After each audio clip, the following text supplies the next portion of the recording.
Voltamos para o segundo bloco do Produtor Quer Saber, que hoje está recebendo o economista-chefe do sistema Farsul, Antônio da Luz.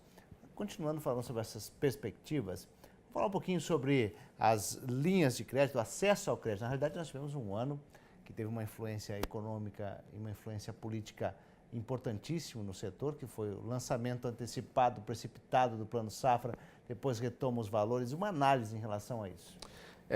Primeiro, pegando esse ponto específico, isso revela um pouco de como nós somos imaturos ainda como sociedade, como povo, como país, como nos falta maturidade por conta de um processo de impeachment, etc.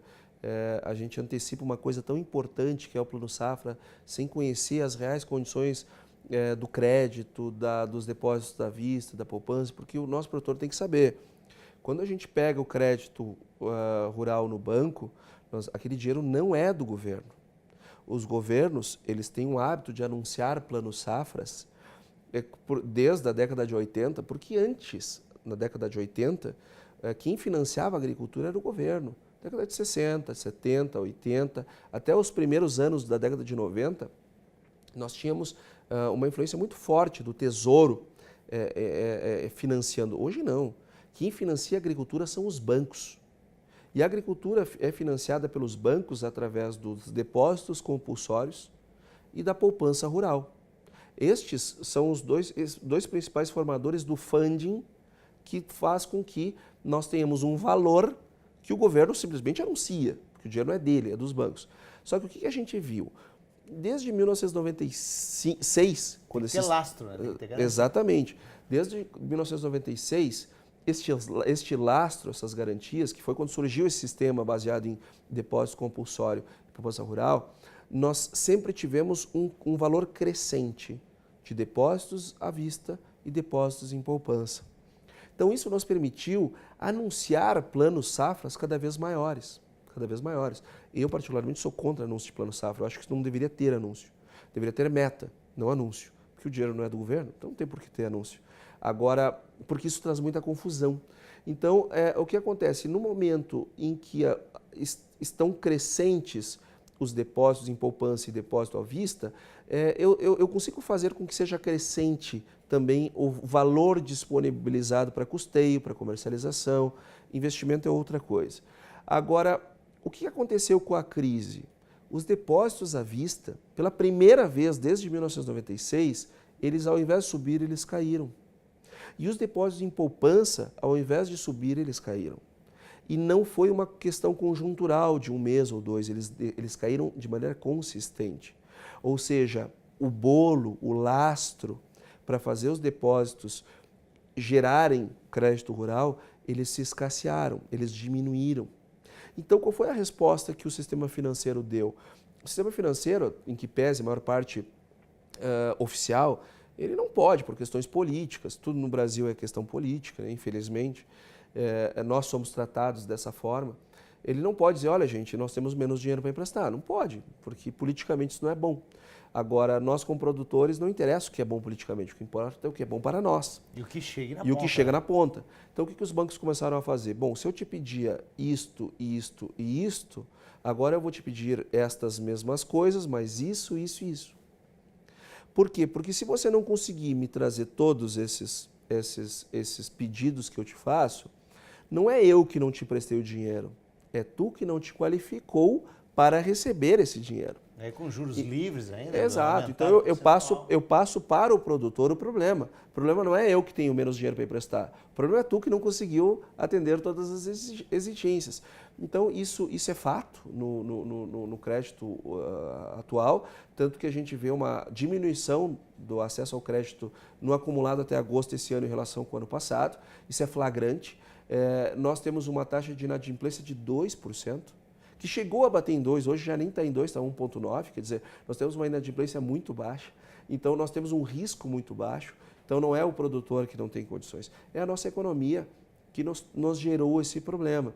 E o Plano Safra antecipado gerou mais confusão ainda, porque nós precisamos ter pior do que a má notícia. Os valores reduziram. Né? Claro, pior do que a má notícia de dizer que tem menos recursos para fazer o funding do crédito rural, é a gente ir com uma expectativa e chega lá tem outra. Então a gente precisa trabalhar com essas coisas com mais seriedade. Nós precisamos ter mais maturidade e menos política num processo que é absolutamente financeiro e técnico.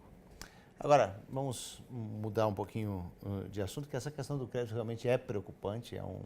Cada plano de safra é uma surpresa, uma caixinha de surpresa. Vamos falar da economia mundial, né? O crescimento da China, por exemplo.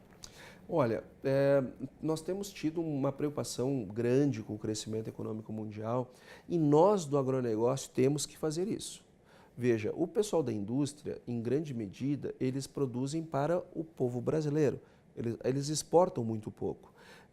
O setor de serviços, eles servem ao país, ou seja, uma loja, um comércio, enfim, um lugar que corta cabelo, não exporta. O consumidor é interno. Nós não.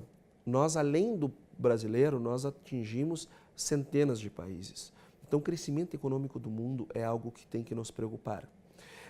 Só que nós tínhamos e temos uma preocupação, sobretudo com as economias asiáticas, que são quem tem levado a maior parte do nosso produto e quem trouxe uma desaceleração do crescimento econômico mundial. Agora, uma coisa que deve nos tranquilizar é que, pelo menos até agora, e sobretudo, e quando eu falo agora, eu estou incluindo 2017, esse crescimento menor das economias asiáticas, que saíram no patamar de 10%, agora estão aí próximo de 7%, isso, claro que revela um menor consumo de uma série de produtos. O crescimento de uma série de produtos vai crescer, mas numa taxa menor. Mas isso nós não estamos vendo nos produtos do agronegócio. Nós temos visto a China, a Índia, enfim, o Sudeste Asiático, de uma maneira geral, manter as taxas de crescimento das importações do mundo inteiro, mas sobretudo do Brasil. Então, o que eu quero dizer no fim do dia é que essa desaceleração da economia mundial, sobretudo os países asiáticos, ela ainda não bateu no agronegócio. O que não significa que não poderá bater em 18, 19, 20, nós não sabemos. É razoável que em algum momento bata, mas nós não precisamos ter preocupações com a economia mundial nesse momento, porque eles seguem mantendo o ritmo de crescimento das importações dos nossos produtos. E o que é razoável de se entender, afinal de contas, um chinês, por exemplo, ele tem uma renda per capita muito abaixo de um brasileiro. Então ele tem muito ainda o que crescer para atingir os níveis de consumo que nós temos no Brasil. Então é bastante razoável que nas escolhas que ele faça, no que cortar, os alimentos eles mantenham preservados por um período de tempo. E outro motivo que eu acho que nós temos que nos preocupar menos com a economia mundial, mas mais uma vez, sempre temos que nos preocupar. Estou falando que não é que não temos que nos preocupar menos. É que nós estamos vivendo no Brasil um momento mágico, um momento único, que é o momento do pós-crise. Já que nós tivemos a crise, estamos enfrentando ela e sofrendo na carne, pois então vamos aproveitar a única coisa boa que ela deixa, que é uma parada para a reflexão. Vamos resolver os problemas da nossa economia. Nós temos que aprovar e apoiar um limite do teto do gasto público. Porque quanto mais o governo gastar, mais impostos ele vai precisar cobrar. E mais nós que estamos competindo globalmente vamos ter que pagar de imposto para sustentar uma máquina que não funciona bem. Simples, ela vai falir, senão. Evidente. Nós temos que ter clareza que 37% do gasto público hoje no Brasil é para pagar a Previdência. Isto não se sustenta, porque nós estamos vivendo cada vez mais e tendo cada vez menos filhos. Então, se hoje já vai 37% para pagar a Previdência, como que será daqui 20 anos? Nós temos que fazer uma reforma da Previdência, porque se nós não fizermos, a sociedade será chamada para pagar essa conta. E os produtores rurais, volta e meia, são lembrados para ser o primeiro para pagar essa conta da Previdência. Então, a reforma é necessária. Então, eu agradeço aqui a participação do economista-chefe do Sistema Farsul, Antônio da Luz. Muito obrigado pela participação. Nós que agradecemos a oportunidade, é sempre um prazer estar com todos vocês.